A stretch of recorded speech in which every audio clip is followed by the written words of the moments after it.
Very good morning, Principal Secretaries, Commissioner Secretaries, Members of Parliament, Excellencies, Ambassadors, ladies and gentlemen.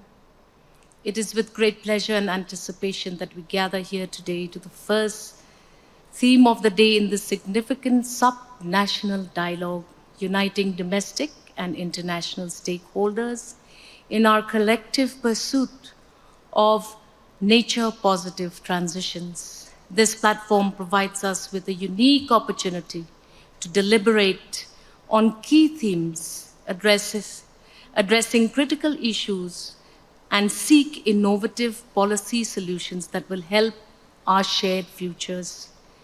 This challenge we face and the challenges that we face are multifaceted and complex, requiring a comprehensive and coordinated effort from all stakeholders involved. As a land of breathtaking forests that cover 76% of its expanse, 94% of Meghalaya's forests are owned by communities and individuals, with a mere 6% under the direct control of the state government. This underscores the crucial role of community participation in Meghalaya's endeavor to reverse climate change. Our Honorable Chief Minister, in his visionary leadership, has placed paramount importance on the active involvement of our communities in the efficient management of our abundant natural resources. It is with immense pride that I share with you the steps Meghalaya has taken to combat climate changes.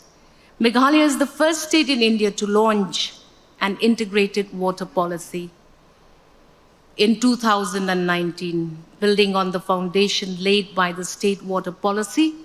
The state introduced the Water Mission, a dynamic initiative aimed at the efficient management of Meghalaya's invaluable water resources. This mission heralds a collaborative approach, ensuring the sustainable utilization of water and creating livelihoods and entrepreneurships opportunity centered around the vital resource. Communities have emerged as champions of the conservation of catchment areas. A shining example of their unwavering commitment can be witnessed in the Mausanram Declaration, where 24 villages from the Mausanram blocks united to preserve critical catchment areas.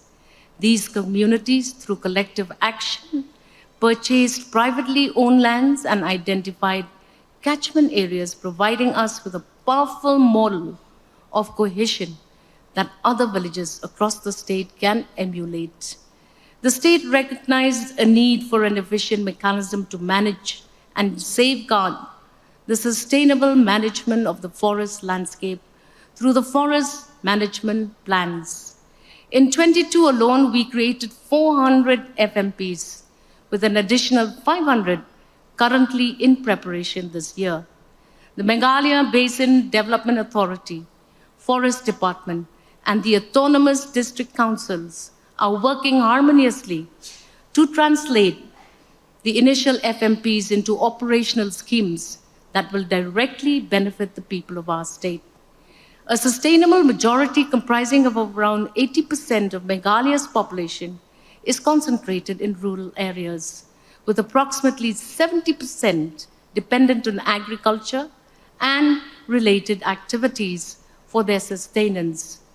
Recognizing the significance, the Meghalaya State Rural Livelihood Society launched the Natural Farming Initiative that encompasses 5 blocks engaging approximately 214 self-help groups, predominantly led by women of their communities, that has since expanded to 24 additional villages, benefiting around 3,030 farmers. Its primary objective is to ensure nutrition security by promoting multi-cropping and intercropping, enhancing farmers' profitability through reduced farming costs and minimizing the carbon footprints associated with farming practices. In 2022, the government of Meghalaya embarked on a pioneering journey with the launch of the Payment for Ecosystem scheme, designed to incentivize communities to actively conserve our forests. In this first phase alone, the PECs have already encompassed over 17,000 plus hectares of forest land, demonstrating our steadfast commitment to achieving the ambitious target of 50,000 hectares over the next 5 years. Meghalaya living root bridges, something which is known famous and known worldwide, is an awe-inspiring testimony to the profound symbiotic relationship between humans and the environment. These extraordinary structures can be found in over 70 villages across our state and have garnered recognition by securing a place on UNESCO's tentative land list of World Heritage Sites. Moreover, the seed ball initiatives in Meghalaya has emerged as a cost-effective opportunity to enhance our green cover, engaging the enthusiastic participation of over 75 school children across the state. Recognizing the critical importance of effective natural resource management at a grassroots level, the government of Meghalaya, through the Community and Rural Development Department, has introduced amendments to the Mahatma Gandhi National Enrollment Guarantee Act 2005. This crucial management has facilitated the establishment of natural resource management committees within every village employment council across the state. Each committee has been entrusted with the responsibility of ensuring effective and sustainable management of our natural resources within their respective villages. The increased expenditure on natural resource management, reaching up to 45%, speaks volumes about the growing awareness and significance of water conservation and other NRM activities among other vibrant communities. Meghalaya's journey towards a sustainable future has been built on a foundation of cohesive collaboration, effective uniting all stakeholders with support of the Meghalaya State Council on Climate Change and Sustainable Development led by our Honorable Chief Minister. We have successfully implemented a diverse array of initiatives to conserve our environment and combat climate change. Guided by scientific principles, we strive to achieve a harmonious coexistence between our natural resources and sustainable development. Let us embrace these incredible possibilities that lie before us. Let us harness the resilience, cultural heritage, and spirit of our communities to address the profound impacts of climate change. Together, we can forge a path towards a brave new world, one that reimagines nature, economics, and environment-led growth. By coming together today, we understand that our economic development must be inextricably linked to the well-being of our ecosystems. It is through a nature-positive approach that we can unlock the immense potential of sustainable growth, enhance resilience, and a better future for generations to come. I am confident that through our deliberations, discussions, and shared commitment, we will forge new pathways, empower transformative actions, and lay the foundation for a future that embraces a brave new world, a world where nature, economics, and environment-led growth becomes our guiding principles. Thank you, welcome, Kublai, Jai Hind.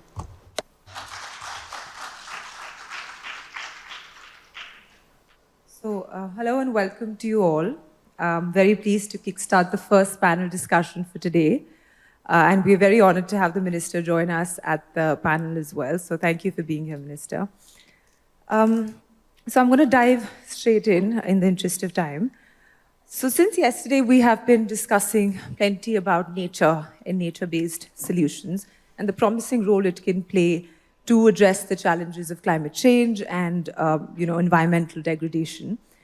And by harnessing the power of ecosystems, NBS can play a very important role in both adaptation and mitigation efforts and provide a series of ecosystem-based services. And at the same time, there is a growing consensus today that the current economic models of today are exploitative, they're extractive, and they fail to account for the value of nature.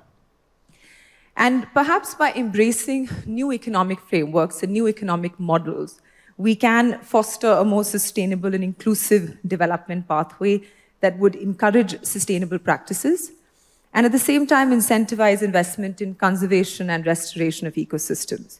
And a key aspect of that is mainstreaming NBS and internalizing the value of nature in economic systems. Now, how do we do that is something that I'd love to get all of your inputs in.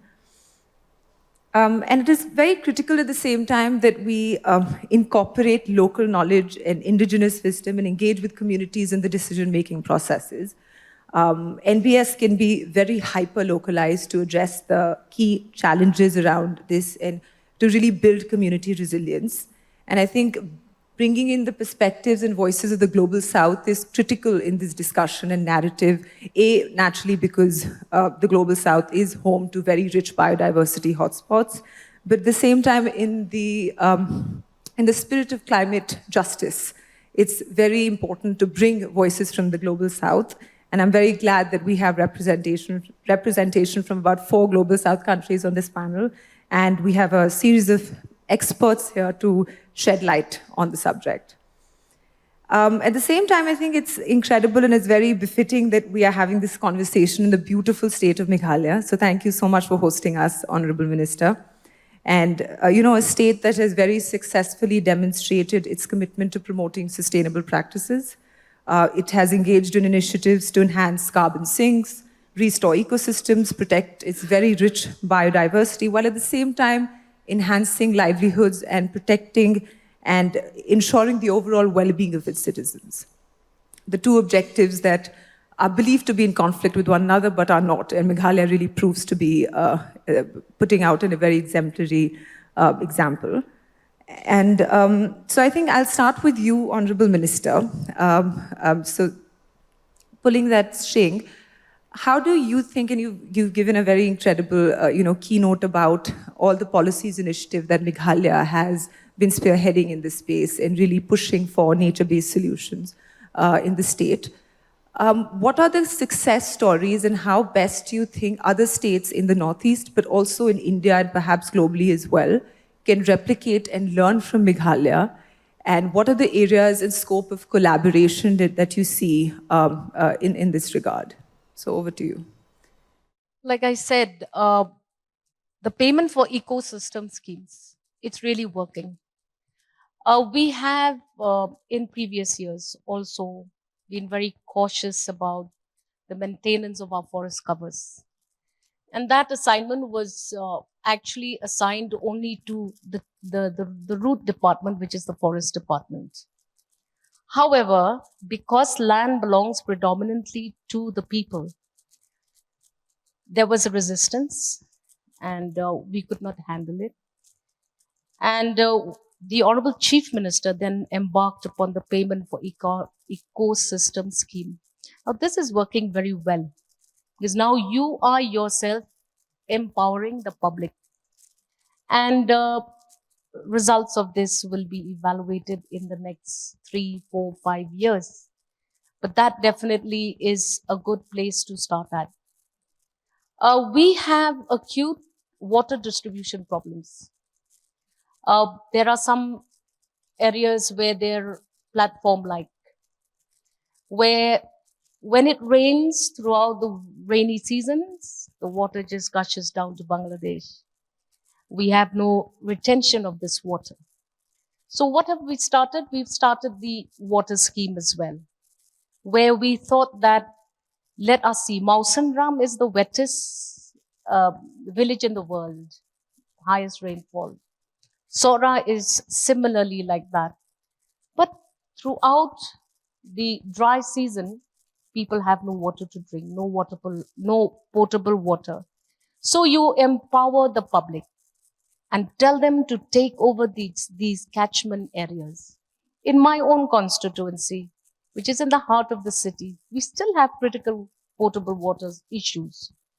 So my communities in the Malki area have conserved their catchment areas with the help of the PHE department. These are some very basic requirements. And we have to ensure that whatever is done in the entire pattern of climate change, making sure that we protect the carbon fallouts, making sure that anything we do will not impact. You must have known that Meghalaya also is known for the rampant coal mining.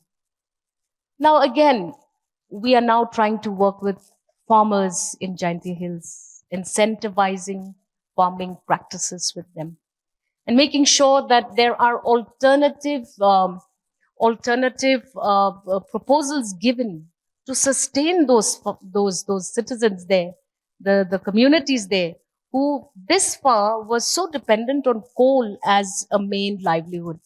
So we've started the Khasi Mandarin. So these are few initiatives that we are actually taking in the state on the ground. Now, what are we going to do about noise, air pollution? This is something, again, in a state like Meghalaya, or maybe in a country like India, where if you don't have an authority to supervise pollution control, nobody is involved on their own. We must start with schools, at the education, must ensure that all of these responsibilities are understood firstly by the public. Recently, there was an order by the DC of East Khasi Hills which said no honking zones in these areas where there are hospitals, there are working places, there are high court areas. Nobody listens. So I think we need to start at schools also. That is why that seed ball project, we are involving young people, involving schools, involving the youth. Government cannot be made responsible alone for climate change and control of climate change. We are well aware of that. Thankful that we have a very able bureaucracy, able office of various departments that are on the job. Thank you for very insightful comments. I'm going to move to you now, Iram, and I think before I do that, just quick house rules. I have one round of questions for the rest of you as well. And we will, and in case I have any follow-up, I'm going to ask in this round itself in the interest of time. And maybe we can stick to like a 5-minute intervention at max so that we can do a quick Q&A with our audience as well. So, Iram, we discussed this yesterday as well, how net zero is a misnomer for regions such as Meghalaya, which anyway have a negative emissions growth. How does Meghalaya see itself, or rather envision itself, to challenge and reshape such prevailing narratives surrounding green transitions, which are often very Occidental and Western-centric, and may not always apply to states such as Meghalaya, which have very unique environmental characteristics? So what will be the framework and model of such an environment state, perhaps, if I may say so? So environment state actually came to us about 2 years ago as a sort of a post-COVID reckoning, where we kind of decided and looked at why we needed a different lens to look at the climate action and adaptation from a forest economy perspective. And for us, we needed a net zero equivalent. As you said, that we're already carbon neutral or carbon negative, right? So environment state, we developed within the state as a new development doctrine for the forest economies and ecological regions of the world. We're also looking at, think of it like an operating manual, right? It's a 5-body framework. First of it is called the Nature Asset Registry, right?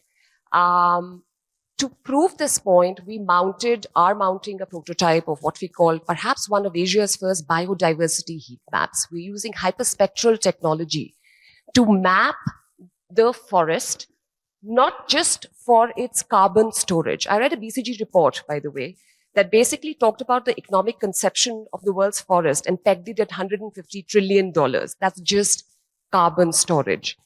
What we are going beyond is to actually look at and assess hyper-localized climate services that our nature, forest, is performing for the rest of the world, right? We are going beyond and creating our own indicators in terms of the ancient and the primeval biodiversity that we have, and creating new categories of ecosystem services and pack it and bring it into the official conception of nature. So that's biodiversity heat map. Based on this foundational data that we will be gathering, which is again one of its very unique kind in the world, we will be evolving a concept called the nature banks, right? The idea of nature banks has to come from indigenous regions like Meghalaya and Northeast for the Western conception, because there has to be a return of nature, return of investment on the nature, right? Banking with nature, our ecological assets, right? Once we have this data, we're looking at it as a tradable, monetizing commodity, but minus the extractive nature of it. Third point of it is a nature-based legislation. Based on developing a lot of these data and the banking nature concept, we're right now conceptualizing as we speak one of Asia's first climate emergency legislation. Again, a lot of these data points are going to go in creating new categories, new ways of bringing nature's right into legislative ambit. We're talking about biopatents, living root bridges that we all know of, and indigenous technology that has been claimed and touted as the futuristic green infrastructural technology is created by a native tribe. So the biopatent will give the rights of the usage of that technology for the world. Fourth, and a very important category, is the nature-based livelihood. Now, when we look at the indigenous or the forest economy like ours, and then we look at the green jobs, the Western conception of the green jobs is still very reductive, because we're looking at it as based in energy. As we said, net zero is a misnomer for us. We have to actually go back and invent green jobs, going back to our agricultural natural inventory and marry our line items to high premium value chains. So if you have pineapples, let's look at vegan leather. Let's look at alternate forest therapy zone models for ecotourism, right? And the last category, which ma'am also talked about, is public sensitization, right? As our Honorable Chief Minister was talking about in his inaugural address, we're actually dedicating a public urban spaces to mainstream the dialogue about climate conversation. So you will see, again, Asia's first climate change museum that is coming up, comes center. Also, just very last point that we talked about, and I know everyone's been talking about the payment of ecosystem services that the state has launched. Sampath sir here was the principal secretary, talked about how he has trained about 13,000 youth as conservation COP, right? Now think of this model as a basic idea of what we call a conservation basic income model, right? They are performing a climate service, right? And they need to be compensated for it, right? So this is what we've been quietly prototyping, and we want to take this development doctrine to the rest of the forest economies of the world. Thank you, Iram. Thank you for highlighting the notion that there's no such thing as an invisible hand, and that states must play their part in spearheading these efforts in really redefining certain norms and institutional structures. And I think that brings me to you, Mr. Joy. I think Iram and the Honorable Minister have really highlighted and spoken a lot about the role of states, the role of regulations, the role of the governments to be able to really push for nature-based solutions. And Bangladesh is also indeed a home of several biodiversity hotspots. Sundarbans, for example, is one of the largest mangrove forests in the world. And similar to India, biodiversity hotspots in Bangladesh demonstrate the country's very rich natural heritage. And we spoke, and you're also, for example, a member of the Climate Parliament in Bangladesh. And so I'm very keen to know from you as a parliamentarian, what is the role of government regulation in advancing nature-based solutions and services? And in the context of Bangladesh, can you perhaps highlight the importance of collaboration and cooperation with other countries to facilitate, better knowledge transfer, ideas exchange, sharing of best practices, perhaps? So how can we really put forward a more collective action within the South-South region, but also globally, to push for more nature-based solutions and services? Thank you, Mannat. Honorable Minister, distinguished panelists, ladies and gentlemen, very good morning. As you correctly pointed out, that government is the key factor to tackle climate change and issue and nature-based solutions. And even in the recent global climate risk assessment, Bangladesh is one of the most vulnerable countries. And our Honorable Prime Minister Sheikh Hasina was 2 times chair of the Climate Vulnerable Forum. I am happy to share with you that Bangladesh government has passed 2 years ago a very comprehensive plan, which we are calling Mujib Climate Prosperity Plan. It is named after our founding father, Sheikh Mujibur Rahman. And it encompasses everything, like from our NDC to our National Adaptation Plan, NAP, and we have another plan which is called Delta Plan 2100. That's a 100-year plan. And the Mujib Climate Prosperity Plan, that's a 10-year cycle from 2020 to 2030. So we are passing through the first 10-year cycle. And in the Mujib Climate Prosperity Plan, we have highlighted nature-based solutions, and it's mixed with local-led adaptation, because local-led adaptation and nature-based solution goes hand in hand. And one of the key components of this Mujib Climate Prosperity Plan, that we have community-based local-led adaptation model with hubs, like in villages, in small towns, where we are taking their indigenous knowledge, or we are sharing with them that how they had been tackling these climate change issues for hundreds of years, actually, because this is going on for hundreds of years. And we did not have this, global forum, we did not have this, international mechanism like even 20 years back, 30 years back. So what the people did then, they had to survive, and they actually survived. But the thing is, government needs to get involved, and our government is very proactive. Our Honorable Prime Minister already conferred Champion of the Earth, title by UN for 2 times.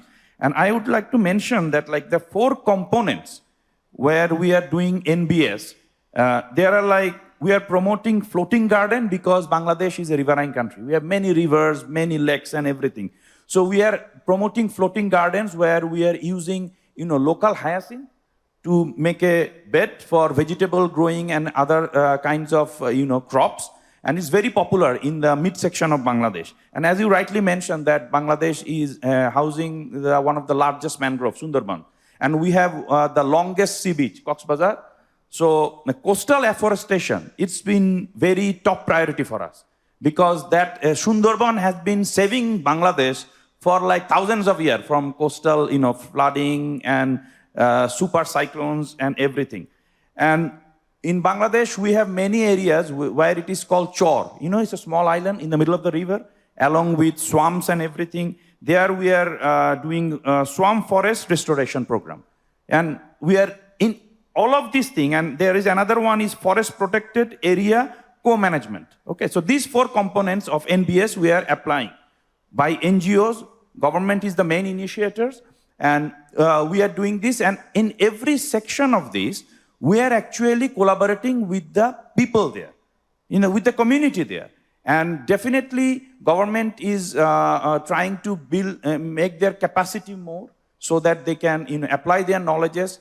Scientific research is very important, because definitely indigenous knowledge is there, but you need to update it. You cannot just apply those indigenous knowledge 100 years back or 200 years back. So that's very important. We are doing that. And if you want me to come to the second part of the question, right? We're going to move, because I think we're running out of time. Maybe we'll see if we have more time later. I'll come back to you if that's all right. Thank you so much, Mr. Joy, for really emphasizing the importance of cooperation and collaboration. And I think how Bangladesh is really developing more bottom-up approaches is certainly something we all can learn from, states around the world can learn from. And I think now moving from the government's role, let's move to the private sector's role. And I think I'd like to come to you, Rikesh. A lot of companies today are coming out with initiatives and commitments and goals centered around carbon neutrality and to achieving net zero. And there is, a lot of work that's been done and strategies that have been devised around environment, social, and governance measures. For example, ESG now is expected to surpass, I think, about $41 trillion in assets in just 2022. Now, that's a massive number, right? And I'd like to now request you to put on your private sector cap on as the president of the Bhutan Association of Entrepreneurs and the founder and managing director of AB Ventures. In your opinion and experience, to what extent are nature-based solutions a part of the ESG story? And what can be done to mainstream and integrate such nature-based solutions and services in the financial and banking sector? So over to you. Plus, thank you so much for having me here. As an entrepreneur, I have a very different perspective. And then after listening to esteemed speakers yesterday and starting from the CM himself, let me start with a very a great quote that I often hear. A society grows great when old men plant trees in whose shade they will never sit on. So with that, ESG is more than, I think, ticking box. I think it's about making difference. And the fascinating thing is that, in the last century, the business community were asking a very narrow overriding question of, how much financial value we can get. But I think the current, generation of entrepreneurs, change makers, lawyers, are asking a very different question. How much value can we get from this? What is the difference then that we can, give back to the community, to the society? So with that principle that Bhutan has, we follow the GNH philosophy, and environment is a very key pillar in whatever we do. I have a different definition of being an entrepreneur. My aspiration was not just to come up with a recycling unit or a manufacturing unit in town, but I was really dogmatic to the motivation of creating a very indigenous product and service to the whole society. So that has been a very strong principle that I have, and this, of course, comes from our, great rulers, the kings, the majesties. So, if I take an example of my business, it took a long time for me to actually come up with new ideas, innovations in my country. And thanks to my mentor, Dr. Vasudevan, who's blessing of where I'm today now, and it's taken a long time actually for us to, really move forward. And the first thing what you have to do is really, educate, starting from the school-going children to the policymakers. And for me, being the first Bhutanese to start something new was a challenge for me. But for me, the thing was to get started. And now, the Green Road is part of the curriculum. We've been able to, encourage, our youth to start something very entrepreneurial. So we have, in fact, bought a curriculum in the school also now. So that is something very different that no other state or country has done that. So it's very encouraging.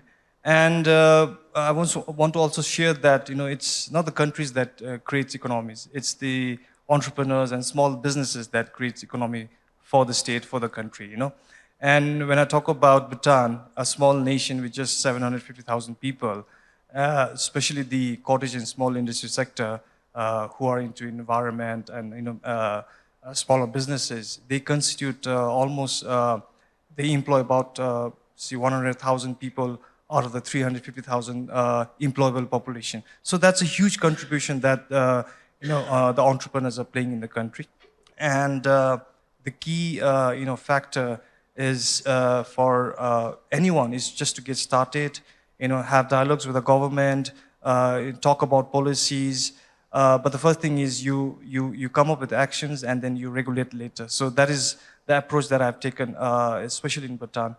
And I'm very proud of the fact that I have been able to replicate the same technology with Nepal. And I'm looking forward to also working with the government, Meghalaya, to really share the technology. And while I was driving from Guwahati to Shillong, I saw this very nice road, and then saw the landscape. A lot of excavation was happening, a lot of soil erosion was happening, and then just about a year ago, and you must have heard about DENTAC, the border road organizations. They've been in Bhutan for the last 6 decades now, and they are the first company that built roads for us. And for the last 60 years, what they were doing was basically mitigating those landslide erosion with huge concrete structures, spending millions of rupees. But just recently, we have come up with a very simple technology of planting bamboos and vetiver grass, and that has worked wonder actually. So something can be also be done in Meghalaya, and then see, it's all about it's imperative that we should look back at the past and then learn from it.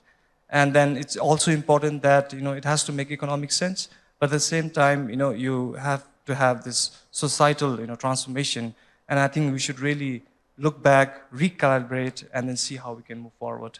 So I'll keep that for now. Thank you, Rikesh, and thank you for, I particularly appreciated your point and comment around how technological solutions don't have to be always so grandeur. They can be simple and localized and more naturalistic.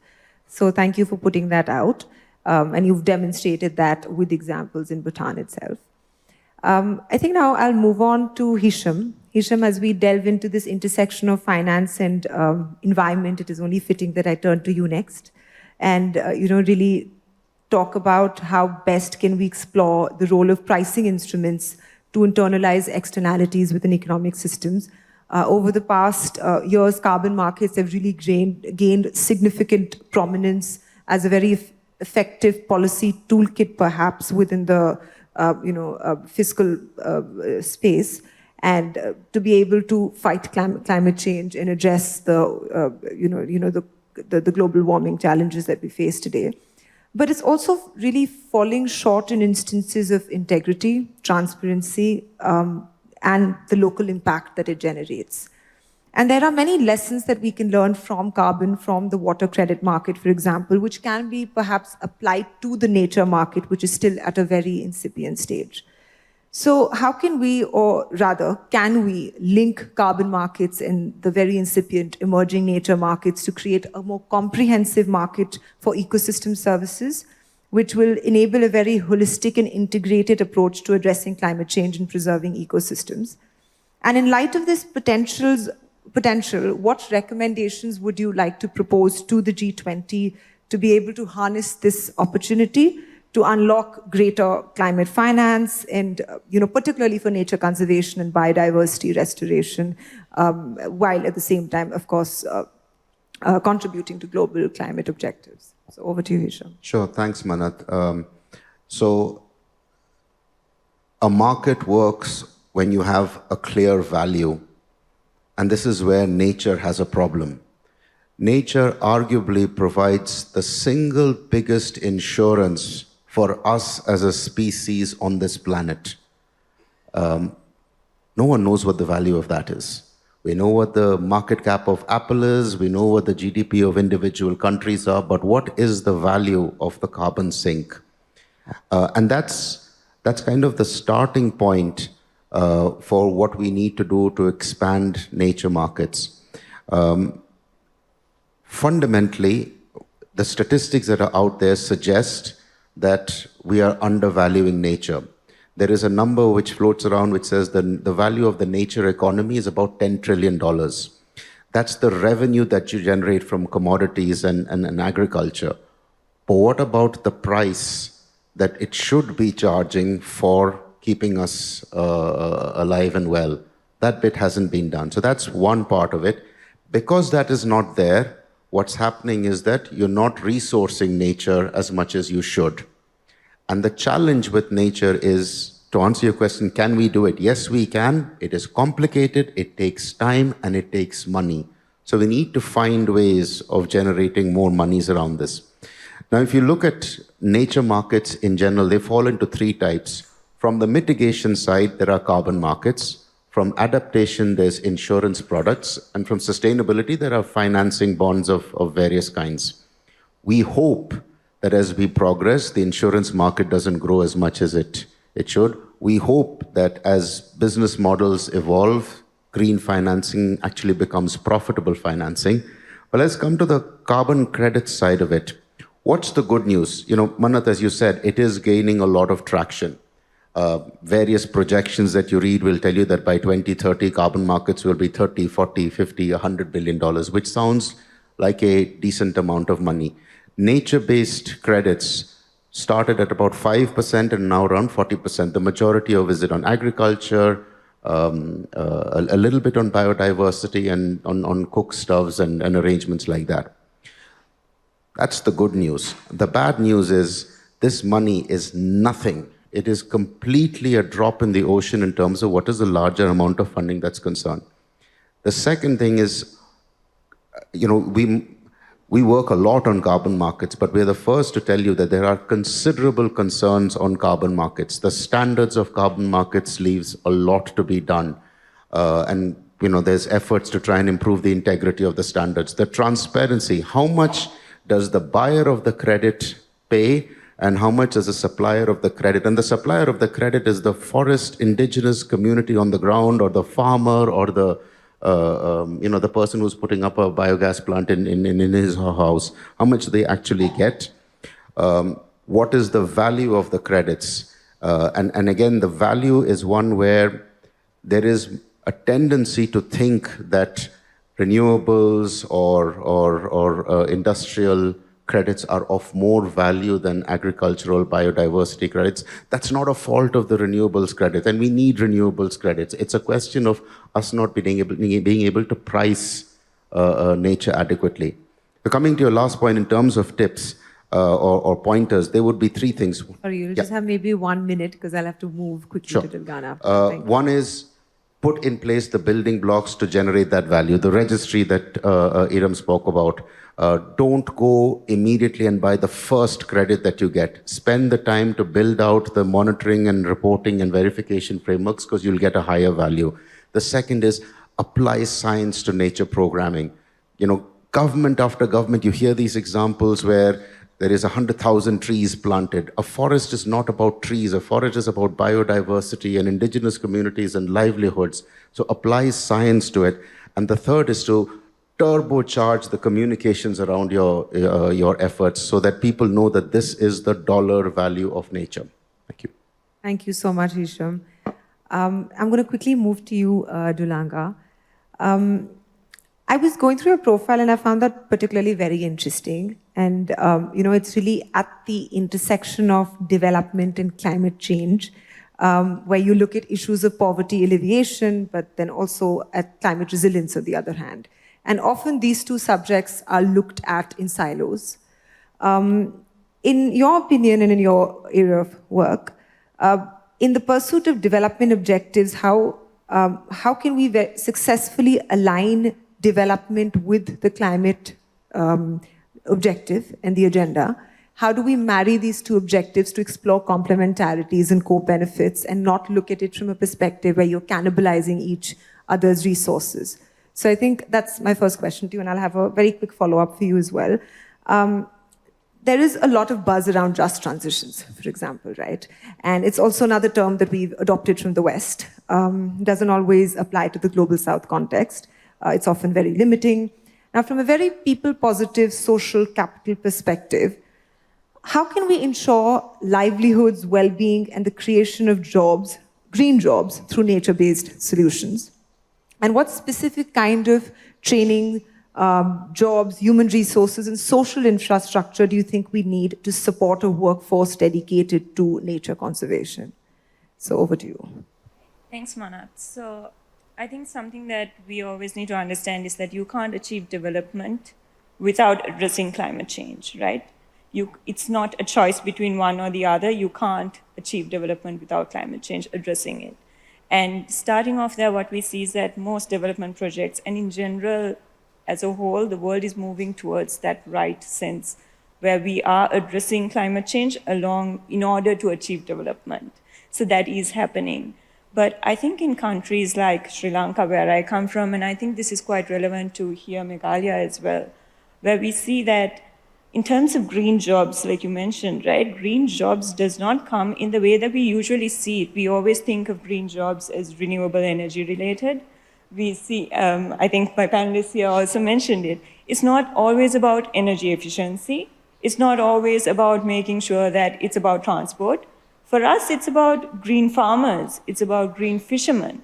I think that is the difference, right? And in Sri Lanka, most of the work that I do as well is about, for example, identifying communities that work with mangroves, for example, and then you create a sustainable tourism initiative, a curated program around these communities trying to offer this, what they're doing as their day-to-day activities, as actually something where now you can pay for it. You have tourists coming in, paying a premium in order to actually look at this work that they're doing. So you're creating green jobs, but not in the way that we're usually, how we refer to a green job. So I think that's one thing. And coming to the second part of your question where you asked what are the social infrastructure measures that need to be in place, I think one thing is that we underestimate how important our natural capital is. And that's just not in Sri Lanka, but in, I think, the entire global south, for example, because these communities are born into this rich natural ecosystems. But what we don't see is that they don't understand how important it is in the current context, right? They don't understand the value of it in the current context.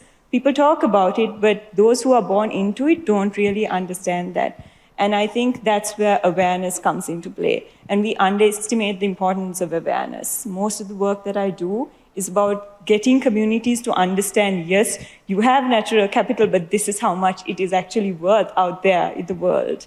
So in getting that done, so awareness is one of the bigger things that we need to achieve. Second one is inclusion.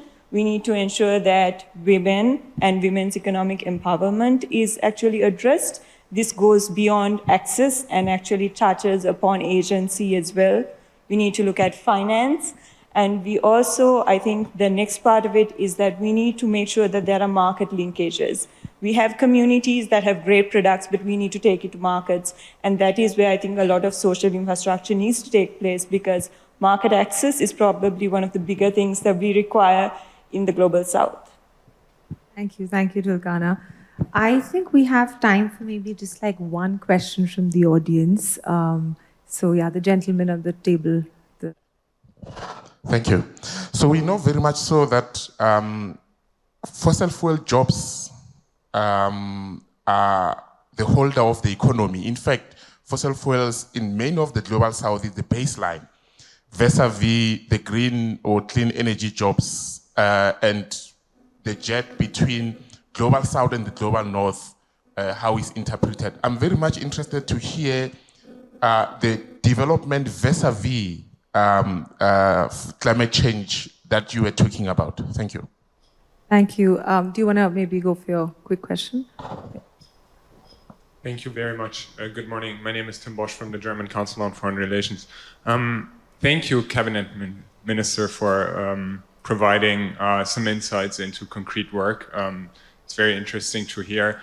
My question is about how you see the potential to bring agriculture and forest protection together through an agroforestry approach, right? So where some kind of forest cover management is combined with agricultural productivity, because the gentleman from Bhutan also provided insights on natural erosion protection, for example, and the co-benefits as opposed to classical gray infrastructure projects. So I'm very curious to hear what's your assessment for the region, because I think there's been some pioneering work in other world regions. Curious to hear whether this is feasible here as well. Thanks. Thank you. We've actually run out of time, but maybe we can take 30 seconds each for each of the questions. Honorable Minister, I'll start with you.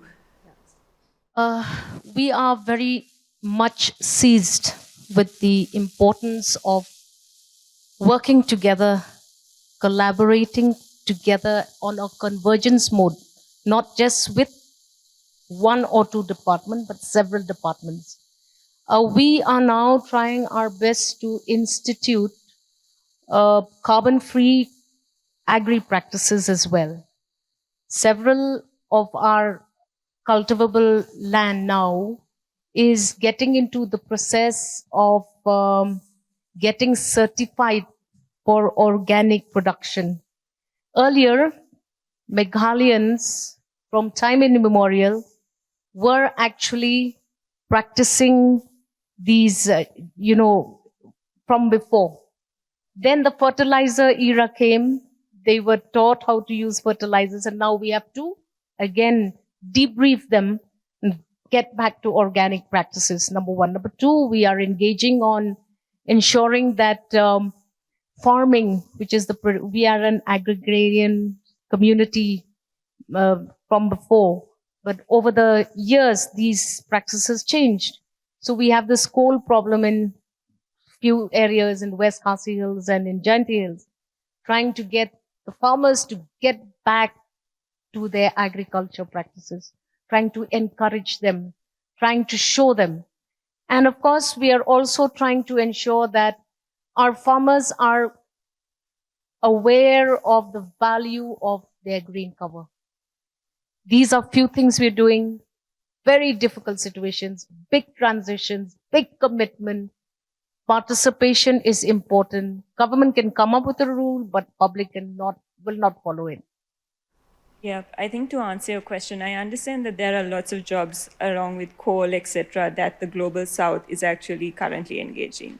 But there is data to prove through the World Economic Forum's a study done this year, where they took 10 economies, some including the Global South, including India, where there are 11 million jobs, green jobs available. And that deficit of 11 million jobs comes in from the sectors of agriculture, forestry, and fisheries. So that's the gap that we need to address. So if we are transitioning from coal to other green jobs, there are jobs available. And I understand renewable plays a huge role in here.